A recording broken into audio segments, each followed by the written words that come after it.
भारत चीन सीमा विवाद का खामियाजा अब चीन को हर मोर्चे पर झेलना पड़ रहा है। चीनी ऐप्स के साथ केंद्र सरकार ने चीनी भाषा का भी बहिष्कार कर दिया है। नई शिक्षा नीति से चीनी भाषा को बेदखल कर दिया गया है, तो वहीं कोयला खदान में चीनी कंपनियों की एंट्री पर पाबंदी लगा दी गई है। एक रिपोर्ट देखिए। केंद्रीय कैबिनेट की ओर से शिक्षा के स्तर को बेहतर बनाने के लिए नई शिक्षा नीति बनाई गई, जिसमें कई नई चीजों को जोड़ा गया ताकि शिक्षा के पुराने पैटर्न से निकलकर बच्चे कुछ नया और अच्छा सीख सकें। लेकिन इस नई शिक्षा नीति के जरिए सरकार ने एक बार फिर चीन को बड़ा झटका दे दिया है।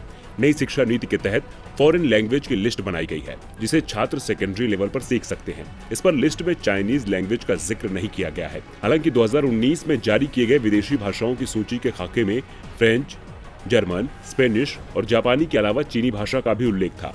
इन सभी भाषाओं को ऐच्छिक भाषा के रूप में पेश किया जाना था।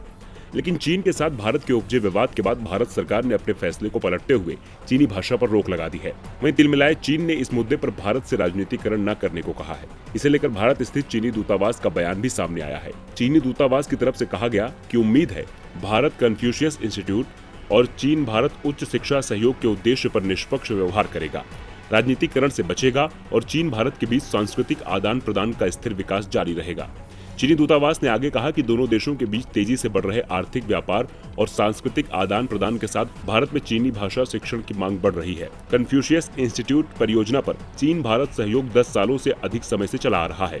महज इतना ही नहीं, केंद्र सरकार ने भारत की कोयला खदान नीलामी में चीनी कंपनियों की एंट्री पर भी रोक लगा दी है। भारत की तरफ से सख्त कदम उठाया गया है। कोयला मंत्रालय ने वाणिज्यिक कोयला खनन के लिए जारी टेंडर दस्तावेज के लिए एक शुद्धि पत्र जारी किया है, जिससे चीनी कंपनियों को हटा दिया गया है। अब भारत के इन फैसलों के बाद चीन अलग अलग तरीकों से घिरता नजर आ रहा है।